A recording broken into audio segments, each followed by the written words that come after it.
هەندێک لایەنی دیکەش بەپێی هەڵوێست و لێدوانەکانیان بێت دەخوازنەوە ڕێکەوتنە هەر لە حاڵەتی متبووندا بمێنێتەوە، چونکە پێیان وایە هەر ڕێکەوتنێکی یەکێتی و پارتی لەسەر حیسابی ژیانی خەڵکە و بۆ دابەشکردنی هاوسەنگانەی سامان و دارایی و توانامرۆیەکانی کۆمەڵگەی کوردیا لە نێوان خۆیاندا. کاراکردنەوەی ڕێکەوتنی ستراتیژی نێوان یەکێتی و پارتی کاردانەوەی لایەنەکانی لێ دەکەوێتەوە. کۆمەڵی ئیسلامی و بستنەوەی گۆڕانیش زیندوکردنەوەی ڕێکەوتنی ستراتیژی نێوان ئەو دوو حیزبە بە دژی بەژەوەندەکانی خەڵک دەزانن.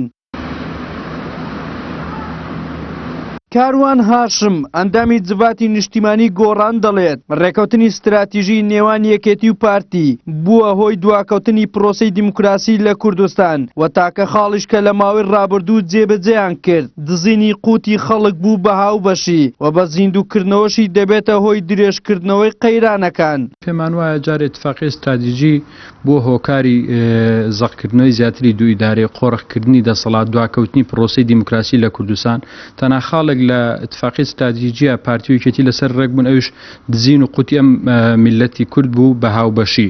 بۆ ئێمە پێمان وایە اتفاقی استراتیژی یەکێکە لە هۆکارەکانی دواکەوتنی پرۆسەی دیموکراسی لە کوردستانە. ئێمە و کۆمەڵی ئیسلامی دوو هێزی گەورین لە کوردستانە پێمان وایە هیچ هێزێک ناتوانێت ئێمە پراوێز بخا و ئێمە خۆمان قرارە دەین چۆن سیاست بکەین لەگەڵ کێ سیاست بکەین و کەی چی هەنگاوێک بنێ. ئەندامێکی مەکتەبی سیاسی یەکێتیش دەڵێت ڕێکەوتنامەی ستراتیژی نێوان ئێمە و پارتی کۆن نەبووە بەڵام بربەستی لە بەردەم دروست بووە. ئێمە دەمانەوێت ئەو بربەستانە نهێلین و ڕێکەوتنەکە شۆڕ بکەینەوە بۆ خوارەوە و پۆستە حکومیەکان بە هاوسەنجی دابەش بکرێت. نەخێر ڕێکەوتنی استراتیژی کۆن نەبووە کۆن نابێ و ئەگەر خەلەلێک هەبێ کێشەیەک هەبێ لە ڕێکەوتن دەقی ڕێکەوتنەکە نییە بەڵکو لە شێوەی جێبەجێکردنیتی پارتی و یەکێتی ئەگەر دەیانەوێت ڕێکەوتنامەی استراتیژی بە باشترین شێوە جێبەجێ بکرێت پێویستە شۆڕی کەنەوە خوارەوە هەمووی ملتەزیم ئیرادەیەک هەیە بەڵام مەعەل ئەسەف ڕێگریشەیە.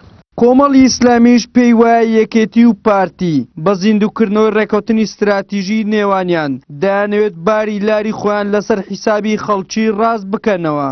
گەڕانەوە و گەرمکردنەوەی ڕێکەوتنامەی استراتیژی بینی پارتی و یەکێتی و ڕاستکردنەوەی باری لاری خۆیانە و لەسەر حسابی خەڵکی هەرێمی کوردستانە و بۆ خۆ قوتارکردن لە کۆمەڵێت تەنگژەی دەرەکی و ناوەشیە ئەگەر ناخزمەت بە خەڵکی هەرێمی کوردستان ناکە. ڕێکەوتنی پارتی و یەکێتی بەدیلی کاراکردنەوەی پەرلەمان و حکومەت نییە بەدیلی موچە و بژێوی خەڵک نییە.